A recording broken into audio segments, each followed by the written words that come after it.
What you guys got another PC build here for you. This one's going to be a pretty cheap PC build for you guys. So if you're after getting into PC gaming or just general use for a PC, then this one is for you. It's going to be full RGB, this one. So let's take a look at some of the parts. We got the Ryzen 5. This is the 3400G. It comes with a built-in GPU in the actual CPU there, so it's a really good processor for the money. So if you're looking to get something to play some light games and then also be able to use it for general computer use, then something like the Ryzen 5 3400G is a good choice. Now we've also got this case here. This is the Sahara. This does come with tempered glass on the front and on both sides. I'll take a closer look at this in a second when we finish going through all the parts list. So also we got the Typhoon 14, and these are the 14 centimeters 140mm RGB Aorus Ink fans. So they're pretty decent fans. What we're going to do is get these installed probably in the front or on the top. We're also going to be using the Sahara Pirate duo rings. Now these are 12 centimeters, which are 120mm. These have 55 color settings on here. Used these before, pretty nice fans. We're going to be using them in the front probably, or we may put the 140mm in the front. I don't know yet. We'll see how it goes during the build process.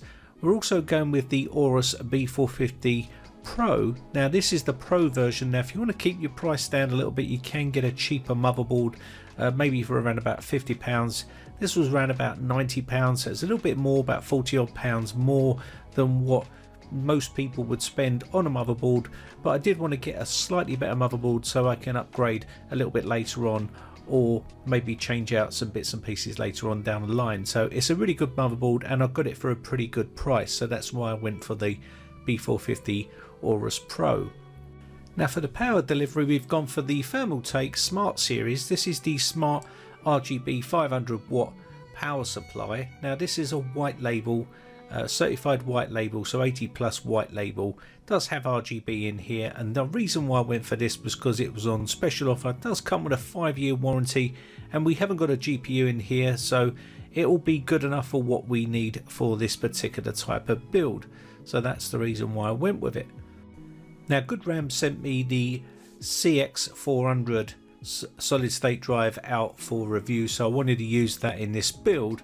And as you can see, this is only a 256GB, so if you've got games and stuff like that, you can put a larger drive in there, or you can put in, say, mechanical drive. And if you've got an M.2 type of drive, you can put that in there as well. The board supports that. Now we've got the IC Graphite 90 by 90mm. This is Innovation Cooling. This is their graphite pad, which you can cut to size and use instead of thermal paste. So I've used this before and it's very good stuff, so we're going to be using that in this build as well. Now the RAM I went for is the XPG Spectrix D60G, and it's 16GB of RAM, full RGB, supports all of the Aorus Ink and all the other types of motherboard manufacturers, so very good RAM. I do like the look of this. It's full blown RGB, so it covers the whole RAM module, so it should look pretty nice. And we're going full RGB on this build, so that's the reason why I went with that type of RAM as well. So pretty affordable, as you can see here. I will use the Sahara cooler here, which we've got in this build as well, which has got full RGB on it in place of the stock cooler that comes with the Ryzen 5 3400G. And so yeah, it should look pretty good once we get it all put together.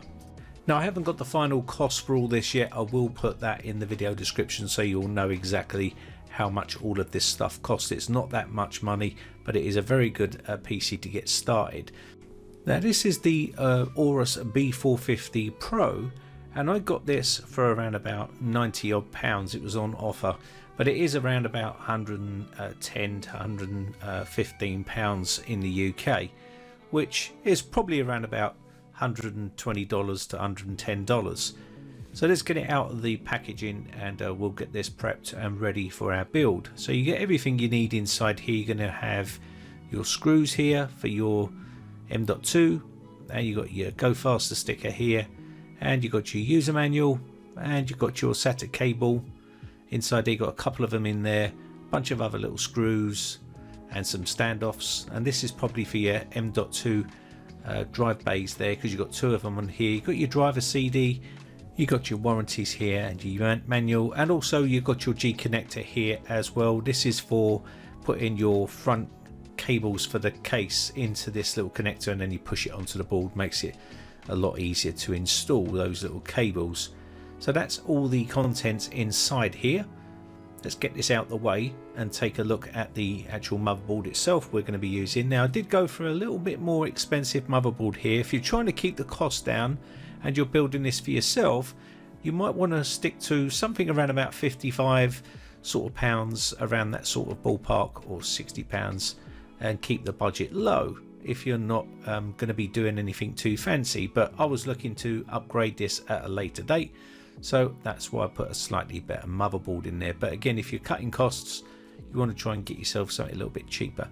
Now, this motherboard is pretty decent. We've got two M.2 slots with heat shields on them, a reinforced slot there for your GPU, so nice little features there as well. You've got the amp up, which is your audio, on here as well, separate little audio section here, which is a really nice feature as well to have. Obviously, the more money you spend, the better the board you get, more features, and also the better quality of board.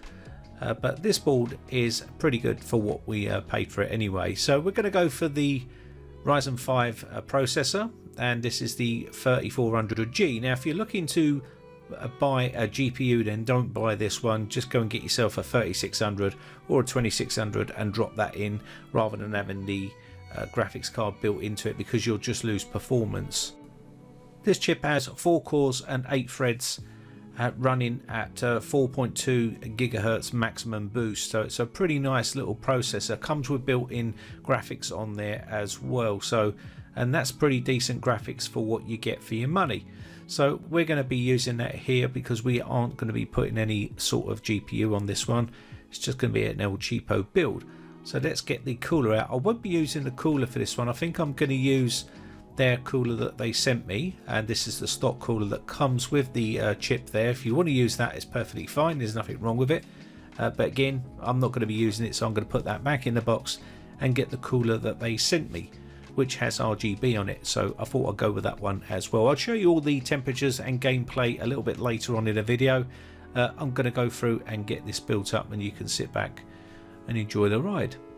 So the cooler they sent me is the Ice Rainbow by the Sahara. It's a pretty nice cooler for what we're trying to do here. So you've got a remote control here as well for the controller box, and this is for the fans, so we can get all the fans synced together, and also remote control them and change all the colors.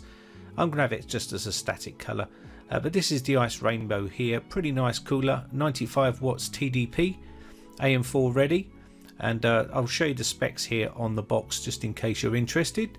So let me go through the specs here. You can see the specs do support AMD and Intel processors. Now, the fan's supposed to last up to 50,000 hours, and also the fan noise is 20.8 decibels. And again, we've got the long life hydro bearing in there, 120mm RGB fan installed on there, TDP, 95 watts, made of aluminium alloy and aluminium. So basically that is the fan itself. Now, the only concern that you might have with something like this is the width of it. It can sort of start to impede on the RAM slot, so be very careful. Make sure that your RAM is not going to be having any troubles with this particular type of cooler. You need to check the dimensions first. We're only using 2 sticks of RAM here, so this won't be a problem, and that's 16 gigabytes of RAM. But if you're filling all 4 slots, it could start to hit that 4th slot there, so just check your dimensions before you buy it. You can see this is it here. It does come with an Intel mount there as well, but there you can see the bottom of it here. So let's put this to one side and get our processor installed into the actual motherboard here and get on with this build. So it comes in this clamshell here. Now, the thing with AMD is the pins are on this CPU itself. They're not actually on the motherboard. Intel ones are normally on the motherboard, but the AMD ones are basically on the chip.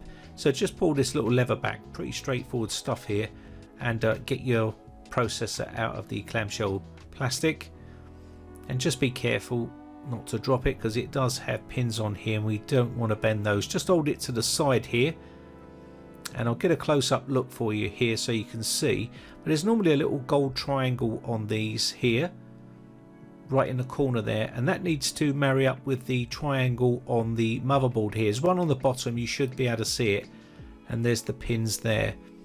So you can see, if you look closer here, I'll just get a close-up here so you can see, there is a triangle in that corner there, and it needs to be in that slot pointing in that direction. Now this is really a simple process. Just drop it straight down on top and just give it a little wiggle, and it should drop into those little holes there, and give it a little wiggle there to make sure it's in, and you should see the name pointing in that direction there.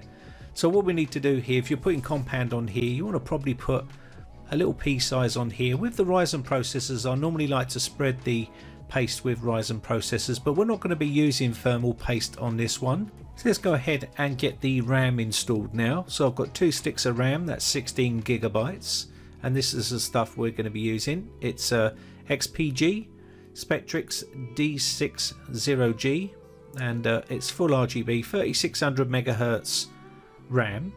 And what we're going to do is just get this installed onto the motherboard, and this is pretty painless as well nowadays. This is the RAM here. You can see this is fully covered the RAM module there, so you should see RGB all the way down to the bottom, and I do actually quite like the look of this RAM. I see the picture of it and I thought, I wonder what that looks like in real, because sometimes when you see advertisements they make them look better than what they actually are, but this actually looks really nice when you got the RGB running through. So we're going to put this into the board here. Now you can check the motherboard for which slots you're going to be populating. Normally it's 1 and 3 here, and it's these ones here. It normally tells you on the board as well which ones these are, and that's DIMM 1 and DIMM 3. And they sort of don't go in a line, they sort of miss one, so just check your manual if you're not familiar with that sort of stuff. But it is normally these 2 that you populate. Just get the little notch lined up and then just slot her in and push it down firmly. Now because we're on a table here, we're having no problems pushing this in. If you're on top of a box, there's possibility that it could bend in the middle and crack a trace or something like that, so just be a bit careful when you're on top of a box. There's no harm in doing it on top of a box. I've done it myself. You just got to be a little bit more gentle, but on here I can give it a bit more force because we're on a table here. So that RAM is now fully seated. Now if you've got other 2 more RAM sticks and you're going for 32 gigs or something like that, you would populate the other 2, but in this case we're just sticking with the 16 gigabytes.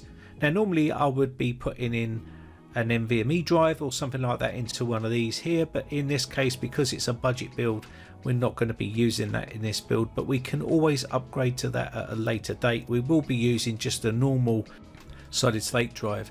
Now of course, if you have got the budget for an NVMe drive to populate one of these, then by all means go and do so, because they are super fast and they are worth every penny, especially if you get a terabyte version, around about 100 to 130 pounds. It's good to populate these areas with one of those, because that way you won't have to use something like this one. But this one we're going to be using the good RAM 256 gigabyte solid state drive for this build. Okay, so let's go ahead and get this IC graphite pad cut. This is from Innovation Cooling. Thanks to them for sending this one over for the build, and the same thing for Good RAM for sending over the solid state drive for this build as well. So we're going to cut this into size and then put it onto our chip here. Now I've read a bit of a article telling you how to apply this. Last time it was sliding all over the place, so I've cut it to size and I've just give it a little dab of water on here. That water will dry out, so we'll just put this and line this up on the chip, and that means it won't move around as much when we're putting the cooler on there. So that's the reason why I've done it. Now you can put a teeny bit of thermal grease on the corners, which is another method that some people use. Something like this, just put a teeny little bit on the corners when you're pushing it down, and that stops it moving around. But I didn't want to ruin it, so I just used a dab of water, which is perfectly fine, and that should dry out. So make sure you remove the sticker from the bottom of the cooler, and we're going to be putting that straight on here. We don't need to put any thermal grease on. We should be pretty much good to go here. So we're going to leave the mounting ones on there. Normally you remove these for the builds that I've been doing lately, but in this case we're leaving those on the motherboard, and this has some sort of a bracket mechanism which uses those, so we're going to be trying to keep that nice and straight. And to be honest, when I was putting this on, it wasn't the easiest cooler to put on, to be fair. As you see, I flicked through there, and this was a bit of a nightmare to get this clip on. It was really difficult to push down. As you can see, I'm using quite a bit of force here, and it wasn't the easiest to get to the mechanism there, but it did go on eventually, as you can see here. But be prepared for a bit of a battle with that one, and I was trying to keep that pad straight here. So what we got here now is, so what we need to do now is plug this into the CPU header on the board. Make sure you're plugging it into the right one. There's normally two of them, one called CPU OPT, which is the optional one for your pump if you're using a closed loop water cooled system. We're not using that, but you normally get that information from for instance your manual, or it's normally written onto the motherboard here. But if you look in your manual, it'll tell you exactly which ports are what if it's not written on the board here. But in my case it was written on the board, and this is color coordinated as well. Now you can't use this connector here. This is proprietary to Sahara. This is their own RGB connector, so you will need to have their hub. So you can't plug this onto the motherboard. It doesn't work that way. So you will need to buy the hub and stuff for that if you're going to be using any of their sort of stuff, or any of that sort of stuff from those manufacturers. So I'm just going to get rid of this compound on here. It must have got on my palm or something like that when I held it in my hand to show you, and I'm just going to clean it. It's got onto the board here, so let me just clean this off with a nice propanol pad, which is an alcohol wipe. Just clean this off. And again, it's always good to have this sort of stuff around, because when you've got the tools there, it makes things a lot more easier to do here. And you can get these on Amazon, they're pretty cheap. So always keep a good stock of those around if you're building PCs or doing any sort of this work. So let's move on to the next stage, where we're going to be testing our motherboard to make sure the motherboard is fully working. Now the reason why we do this is because we don't want to be putting this into the case and then doing all our cable management and getting everything installed, and then find out that the motherboard was DOA or dead on arrival, and that way we will have to take it all apart and put it all back in the box and send it back. In this case we don't have to worry about that, because we're going to test it and see if we get post, which is the BIOS screen coming up, and this will tell us that the board is working correctly. So let's get this set up. So we're going to need our power supply so we can put power to the board here, and we will need a monitor as well to test the board. So let me get our power supply, which we're going to be using for our build. We've got to take it out anyway, so we'll just use this one to test the board to make sure that it's working okay. Now some people want to skip this part because they can't be bothered to do it, but personally it saves you a lot of time, especially on a more complex build. This is a really easy build, but if you've got a really complex build and there's a lot of cable management and stuff like that, the last thing you want happening is to have to take all that apart and ship off that dead motherboard back to the manufacturer. So what we're going to do here is quickly test. So I've got the 24 pin in, and I'm just going to add in the CPU power, and once we've got that in, all we need to do then is tidy these cables up a little bit here and push the power supply to one side here. Make sure they're not going to be touching the board or anything like that, and we can push these to one side. There we go. And then we can put the graphics card in if we had one, but we don't have a graphics card here. We're using the built-in GPU, so that's what we're going to be doing. So we need the HDMI cable to plug into our back of our motherboard here. But if you've got a GPU, you will need to put that GPU in there to get this to work, okay, to get display. So we're just going to be putting this in here. So let's go ahead and plug that in. And now all we need to do here is put a bit of power to the back of the power supply here and plug that in. So we've got our monitor plugged in to the motherboard, and we've got our power supply cable to put in here, and then we can give it a bit of power and we should be good to go to test this. There we go. So that's all done. Let's just get this all turned on ready. Now what I'm going to do here is, rather than jump at this, I'm just going to get myself a little micro switch here just to make it a lot easier to show you basically how quick and easy this is. So you can get these on Amazon as well. They just plug straight into the power switch, and this is a power switch, believe it or not, and all you need to do is plug this into the board here. Now you can jumper them with a screwdriver if you wish, but I'm just going to use this because it's a lot more easier to show you. So I've got the power in, we see a flash of power there, so we know there's power going to the board, and you should see the color of the RAM start to illuminate here. Now we've not turned it on yet, so we've got all our power. We've got our 24-pin CPU, got power going to the RAM here, we've got our power switch here, and all we need to do is push this, and this is plugged into the board on the power switch part here. So we'll just power this on, and there you go, she powers up. Now do we get display? And all we need to do now is check the monitor screen to see if we've get any sort of post where we get the BIOS, and we can enter the BIOS and take a quick look to see whether this is working okay. So let's take a look at the monitor screen here and see whether she displays. So I'll quickly turn the camera around so you can see the monitor to see whether we've got a display, and there we have display on the screen. So we know the motherboard is going good and the CPU is working, everything's working okay. So what we need to do now is we need to turn this off and then get this put into the case. It's that simple, very quick and easy, well worth doing if you want to save yourself a big headache, because the more you build of these, eventually what will happen, you will get a DOA on arrival and you will need to strip it all down, and it can be a complete nightmare. Okay, so now we need to turn off the unit itself. We can use our micro switch by holding this down here. So just push this down and hold it, and it will power off the system like so. Now you could just pull out the power cable, but why pull out the power cable when you can do it all properly? Just makes it nice and easy. There we go, and we can unplug everything. So what we need to do next is unplug our HDMI cable, and then we need to unplug our CPU cable here and our 24-pin, and then she's ready to install into our case. Let me just pull these out. Now let's see, that 24 pins right in there, so let's just pull that out. There we go, and the CPU. Okay, so let's move on and get this ready for installation now. So we're going to move over to the case and get this installed. Now what I'm doing here is just quickly checking the standoffs here, make sure that we got enough standoffs, and there is not enough standoffs in here, so we need to add 3 more standoffs in here, and that's because we need a total of 9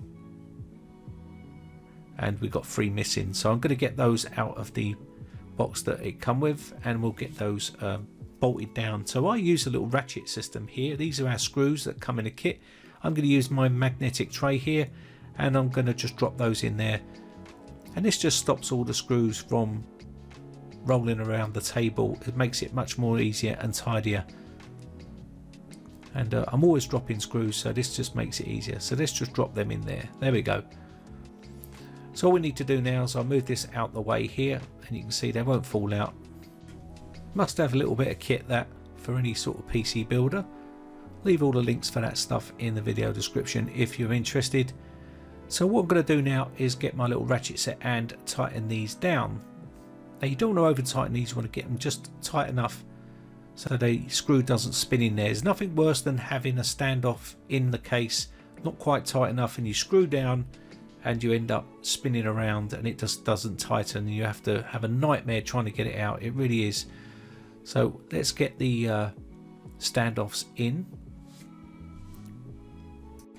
Now I'm going to tighten the standoffs down with my fingers first, and then finish off with the ratchet system here.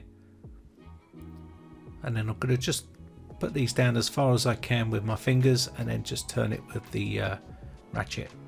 So there's 3 more to put in here. Now this case can take, you know, up to a 240mm rad up the top and a 360mm rad in the front if you want to. So if you want to do water cooling in here, you can do. This is my ratchet here, so I'm just going to quickly tighten this down. There's plenty of other little ratchets you can use. You can do it whatever way you want to do it. Some people use pliers. I prefer to use this. It's a lot easier. It's a little mini ratchet system. So they're pretty much tightened up, and all we need to do now is offer up our motherboard. Now you'll probably notice that the video is slightly longer than normal, and that's because people wanted a longer version of PC builds rather than a short 20-30 minute version. So that's probably why you're getting a slightly longer build video than normal. Now we'll leave all the parts list and all the tools I've used in this video in the video description. This is that little ratchet set. I've shown you this before. Really nice little set, pretty handy to have. This is another thing that I wanted to show you as well, which you should always have when you're building PCs, is some screws, and have loads of them. I've got bunches of these things, and they are everything from thumb screws to, you know, power supply screws, motherboard screws. You never know when you're going to get short of screws when you get your build, and it's always nice to have those extra screws available. You can buy them on Amazon as well. We'll leave the links in there for you as well. So let's get our motherboard in. Now the IO shield we don't need to worry about, because that comes molded to the motherboard, which I think is the way forward, because when you come to sell this motherboard, if you want to, it'll already have the IO shield molded with it, and some of these get missed or lost in transit, so you end up having to try to find one. So I'm going to hold on to the cooler itself and drop this in, and make sure it's sitting well onto the standoffs here. Line these up, and then we're just going to tighten these down. There we go, just line this up. That does look pretty nice, that board. And I always see people when they build machines, if you're building a machine like this, a MIDI tower, try and get the ATX motherboard. Don't get the micro ATX, because it's just too short and it just looks a bit peculiar. Now normally I use a screwdriver to do my installation process here, but I've got a bit of a trap nerve in between my pinky there and this one here, and it's so sore. Okay, so we're going to be using this today. We've got the clutch setting on number 2. Just going to put the screw bit on, and we're just going to draw that in. Maybe put the clutch on 1. Try that.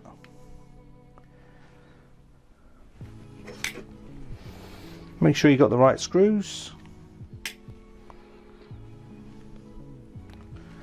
Once we get one in there, we can drop that in.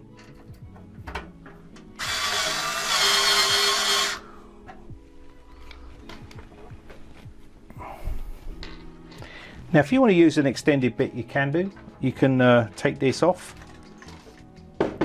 and you can use an extended bit if you want to. Let me just show you that piece, if that's what you prefer. So I'll just put that in.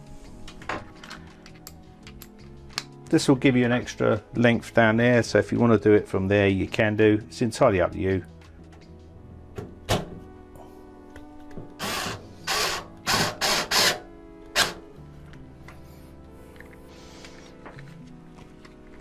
Again, you can use the extended bit if you want to.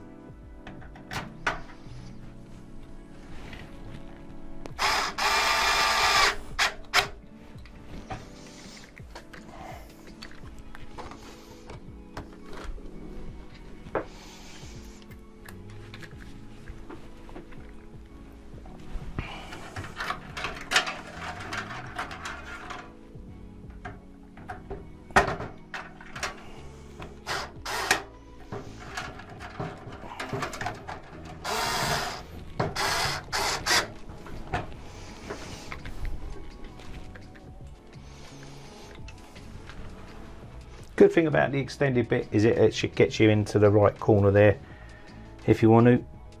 Also, you can use your torch to see what you're doing. It does have a torch bit on the end.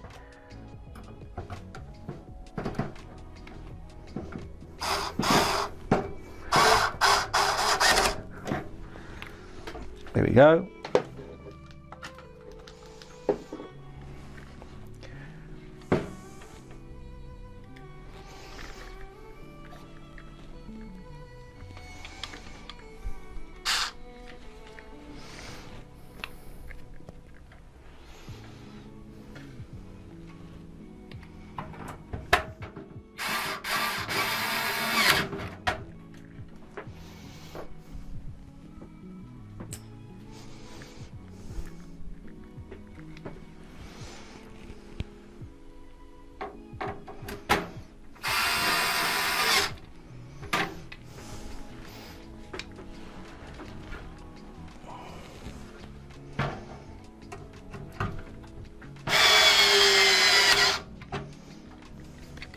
So we're in there now. So what we're going to do now is put the fans in the front of the case here. Now you can either have these Typhoon 14cm fans. These are Aorus type fans. You can have these in the front. Two of these you can have in the front here. If you want 240mm fans in the front, you can also put a 360mm rad in there if you wish. But I'm going to use the 120mm fans here. I'm going to put 3 of these in the front. They do have anti-shock rubber on these to stop them vibrating, and these are really nice RGB fans. They will need their own hub here to work properly. You can't just plug these into the board, they won't work. So you will need their hub to get these to all work properly. But pretty good quality fans. So we're going to get these installed. These are the ones here. They are called the Pirate Duo Rings fans. These are from Sahara. Pretty decent fans. They do make the build look really nice, and the RGB on these are pretty nice as well. So if you like RGB, these sort of fans are right up your street. So what we're going to do is get these installed here. So I'm going to put these on the outer side here, and these should give good airflow and also should look pretty nice. The RGBs on both sides, as you can see there. So we've got the RGB on the front and on the back, so you should get a bit of RGB from the inside of the case as well, which should look quite nice here. So let me just unscrew these, and I'm not going to bore you with every single fan that I'm going to put on here because we're going to be putting quite a few. So I'm just going to show you one fan and then you'll see the others going in. So let me just quickly do this one here. I'm just going to put the cables here. So make sure you get the cables in the right area here. There we go. And I'm going to be screwing these in. Now the reason why I can screw these in by hand is because I'll be using my left hand. Now I think it was Arctic fans that allow you to screw right the way through the front and screw them in from this side rather than inside the case, which makes it a lot easier. So I think that was Arctic fans. I wish a lot of other manufacturers would follow suit with that because it is a lot easier. It was either Arctic or Corsair that did that with their fans. So this way I'm having a screw inside here, whereas I could screw from the outer side all the way through to the back and screw it into the front panel, which makes it a lot more easier. But this way makes it a lot more difficult. Now I won't bore you with the whole process because obviously it does get a bit samey, so I'll just quickly speed this process up a little bit here. So we've got the 3 fans in the front now, and that does look pretty nice with them 3 fans in there. Just tidying these cables up. Sorry about my big elbow in the way there. So let's just tighten this down and we should be good to go from here. There we go. So they're done. So we've got the front done now. Just need to put 1 or 2 more screws in, and now we're going to put the Typhoon 14cm up the top. We're going to put 2 of them at the top and 1 at the back, and that should give us good airflow to draw air out from the top. Heat rises and this will suck air out. Now if you want to put a radiator up the top, you can put a 240mm rad up the top, but these are pretty nice fans from Sahara. So if you're looking for good quality fans at very reasonable prices, then these are the ones to get. You will need their proprietary parts to run these fans, but if you want to build something that looks pretty nice and pretty cheap, then these are the ones to get. So I'm just going to use the electric screwdriver here to screw these down. Now when using these electric screwdrivers, you don't really want to hold it really tight. You want to just hold it loosely, so when it reaches the clutch point, it will just slightly spin in the hand, and that way you're not going to shred any screws, you know. So as you can see here, I'm just going to tighten this down. You'll see it turn in my hand there, so you don't want to hold it too tight. So I've got the clutch on the lowest setting here because these are small screws. So we need to mount the hub for these fans now.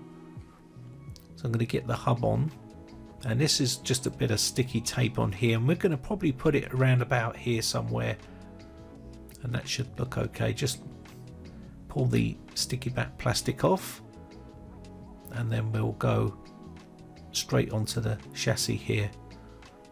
There we go.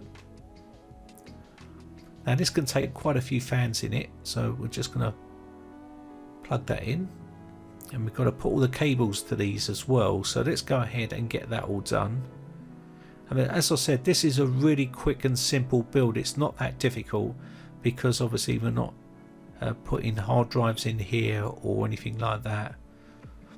So I'm just going to plug these little fan connectors in. Now these are not your standard fan connector here, and you'll probably find that with a lot of these Chinese type fans, they all come with their own hubs and their own controllers, and you have to use them, otherwise you won't be able to plug them straight to the board. Now if they're addressable RGB, the ones that go straight into the board, then obviously they're nicer fans to have because you can just plug them straight into the main header on the board. It makes it a lot more easier. These are used by a remote, so you use a remote to change the colors here. So let's get the power supply in there. You can see this does have RGB on the top here. Now if this was a closed shroud you wouldn't see that RGB and it'd be pointless buying it, but this was on sale so I bought it, and I plan to use it in this case. It's worked out pretty well actually, because there is an opening in the top of the shroud which will show this through.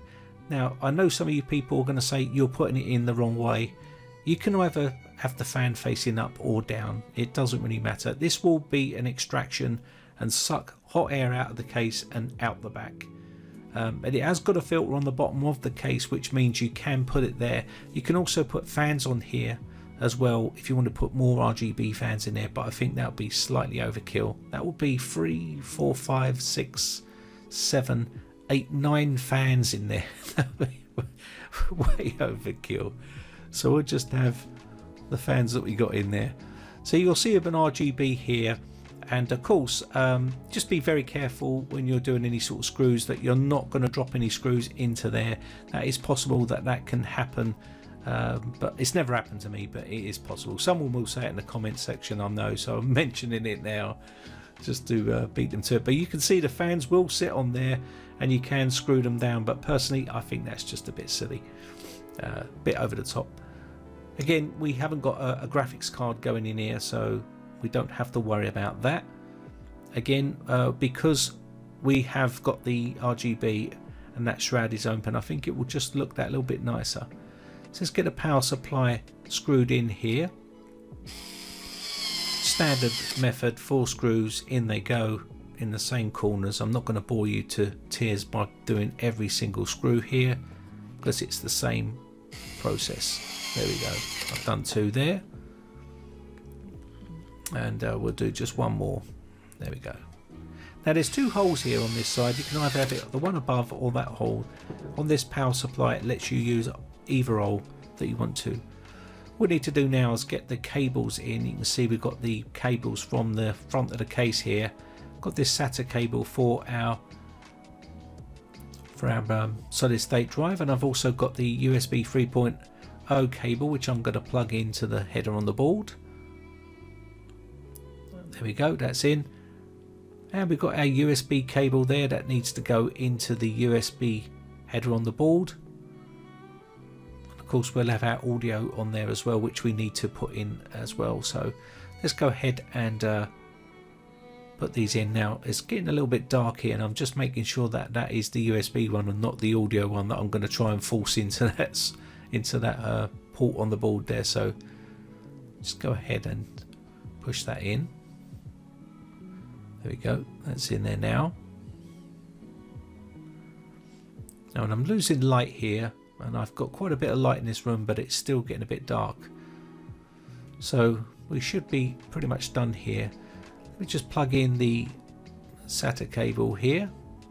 And this is because we are using a solid state drive here instead of an NVMe drive in there, which would have been nice, but it was just out of the budget for this build. And then what I need to do here with all of these cables is plug them into that G connector there, and then we can push those into the board. So I will do that as well. So I'm going to start off with the audio cable first. I'm just going to tidy these up first a little bit. There we go, got them in a sequence there. And then what we need to do here is just push the audio cable in for our audio. And this is the worst thing when you're starting to get really bad eyesight. You can't see things when it's this dark. It's pretty difficult to see, and just need to get that round the right way. As I said, it's pretty dark in there. I've got a torch and I've got 2 LED lamps on there, but it's still pretty dark. So let me just push that in. There we go, that's in. So next up, I'm just going to get the G connector here and push all these cables in, and then we can often it up to the motherboard. Now these just basically slot in to the actual G connector, so you have to put them in around the right way. It tells you which way to push them into the connector. There'll be a plus sign there with a little triangle on the back of it, and it will tell you which, and that means that's the plus side. So the triangle bit on the back is the plus, and you just need to slot that into the G connector. Now I'm not going to bore you to tears by putting all of this into the G connector because it does take a fair bit of time. So I'll speed that process up. Just got one more cable to push into that G connector now. As you can see, that's basically how they sit in there, and then that part just pushes into the board in the right location. And to be honest with you, it's just as quick just to push them into that little connector, to be fair. It's a bit of a faff if you're asking me to push that into there and then into the board, but it just makes it a little bit more sturdy, I suppose. So let's just push that into the board now. There we go, that's in. I'm sorry you got my big hand in the way there, so you can't really see much, but it's going in the right direction, so that's all. Just doesn't push in that easy, to be fair. There we go, that's in. So I need to tidy those cables up a little bit, just making sure that's pushed all the way home. Now I need to put the 24-pin connector in, and also I need to put in that CPU connector. Now normally I would put the CPU connector in before I put the power supply in and then connect the bottom bit if it's a full modular power supply, and that's the way I normally do it. But this is not a fully modular power supply, so I have to put it in at a later date, which makes it more difficult. So bear that in mind when you're doing these ones with this big plastic shroud around the back of the motherboard there. It makes putting in the CPU connector much more difficult on a non-modular power supply. So let me just push this in and we'll get to the CPU connector. Now you'll probably think that I did that CPU connector pretty easy. I had to actually remove the fan as well to help that get through, so I tucked it through the back. You can see I'm just getting that cable up the top there and then push that in, and let me just get that in there and push it through. There we go. So okay, so we've got that all done. So what we're going to do next is go round the back and tie some cable ties on these loose cables. Because this is not a modular power supply, these cables need to be tidied up, and that's probably the best I can get it for a non-modular power supply. I could have took a bit longer and put that down that channel a bit better there, but you know, it is what it is. And again, this is just a cheap build, but that is the main build done. As you can see, it looks pretty clean and tidy. Okay, got a bit of ketchup and mustard there on the power supply connection there. Cables, as you can see, I could put a bit of tape around there so you don't want to see that, but again, that's just more fettling a little bit later on. But it doesn't look too bad. It does look a bit bare without the graphics card in there, but if you're on a tight budget and you want to play games and you haven't got a lot of money to spend, then something like this build here is going to be ideal for someone. So let's pull this plastic off and get that tempered glass back on. There we go. So that's all done. And what we'll do now is I'll get some power to this and we'll get Windows installed. Not going to bore you with the Windows installation, but I will show you some benchmarks and gameplay, and you'll see basically how this performs, and you can make up your own mind whether this is a sort of PC that you would need. But that is the end result there. Not too bad, I don't think, really, to be honest, for the money. So let's take a look at it with the power on and the lights on so you can see what it looks like. Now you can change all the RGB. I've gone for a purpley sort of pinky purple sort of look here, but you can see it looks pretty nice. Look nice in orange as well. There's loads of colours you can choose. There is some orange accents on the motherboard, and I may just change it around to orange, I don't know. That is with the lights off in the background, so you can see what it looks like in the dark, but all the colours are matched and they are all the same colour. and this is a close-up so you can see what it looks like. I think it turned out pretty well, and for that money you're getting yourself a really nice system. Okay, the cable management is not the best that I've done, but again, I haven't spent that much time on it. I will do a bit more fettling with that cable management before I sell it or get rid of it, and I'm not sure what I'm going to do with it yet. I'm not sure if I'm going to give it away or sell it. I don't know yet, but we'll see. But there is good airflow in this case, very good temperatures. You can see that RGB on the power supply showing in through now, so it does look quite nice coming through there.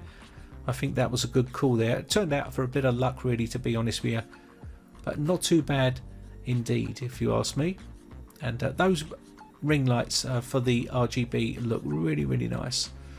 So let's take a look at some gameplay here. You can see the frame rates now. This was on 1920 by 1080, and the settings I think were on high, and not too bad. We're getting pretty good frame rates here, and this is Dirt Rally 4, which isn't too bad. Now I also try to up this to Ultra so you can see what it would look like. You do lose quite a lot of frames when it's on Ultra, so we'll give that a go. You can see Ultra right the way through there, and some weather is high, and some other bunches of settings there. You can see them all, pretty much all Ultra there. So we'll give this a blast and see what it looks like on Ultra.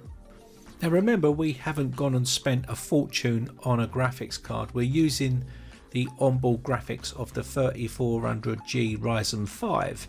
So it's pretty decent if you ask me. Now this is on Ultra settings, so it will play Fortnite and all those games as well, and most people play that on low, so you could easily play Fortnite on this. I will show you a bit of PUBG, and again this is Dirt Rally 4 I think it is. So this is on Ultra settings, so it's a very playable machine for games. So if you haven't got a lot of money to spend on a gaming machine and you want to try to get into PC gaming but you ain't got a lot of money to spend, then something like this is still doable. Counter-Strike is still a doable thing. You can see here this is 60 plus frames, which is well playable for Counter-Strike. I haven't tweaked the settings on this at all. I just installed it and I've just gone with default settings, so I don't know what that is. Virtual sync might be on, I don't know, but basically you should still get pretty good frame rates here for this particular game. So I'm pretty sure that even if you was a competitive player, this will be good enough. I've seen people play pretty good on 60 frames on Counter-Strike. Now remember, we've run all these at 1920 by 1080, and we're also running on 75 Hz on this monitor. And again, if you tweak these settings here, I'm pretty sure you can get more frame rates. I haven't touched the settings inside Counter-Strike, but I'm pretty sure you can get more frames than that if you started tweaking the settings and turning stuff down. Again, with PUBG, I left the textures on high, and also left the post-processing on high as well, so that will eat frames. Again, I've seen people online, you can get 60 frames on this machine, no problem on this game. This is 1920 by 1080, 75 Hz, which isn't too bad for onboard graphics. It's pretty decent and it's playable. You know, if you want to really sort of get better graphics, you will have to turn them up a bit, but you have to remember this is not a standalone graphics card. You are going to struggle with games like this. This is a pretty intensive game to play, and of course it's managing to do this. It's pretty smooth, not too bad, and I'm pretty impressed with it, to be honest. And I reckon with a little bit of tweaking with those settings, you can get that up to 60 frames no problem. And yeah, pretty impressed with that. So if you're on a tight budget and you want a cheap gaming machine, then something like this will be right up your street. Now the temperatures were pretty good. Without the central heating on in the home, it was 25 Celsius, as low as that. 43 Celsius was the minimum with the central heating on, and maximum 74 Celsius when gaming, so that's pretty good. I'll leave all the links in the video description for the stuff used. What do you think of this PC? I think it's pretty good at this price point. My name has been Brian from briteccomputers.co.uk. Thanks again for watching, guys. Bye for now. Now if you haven't subscribed yet, hit the red subscribe button and then hit the bell notification button and click all to be notified when we upload new videos.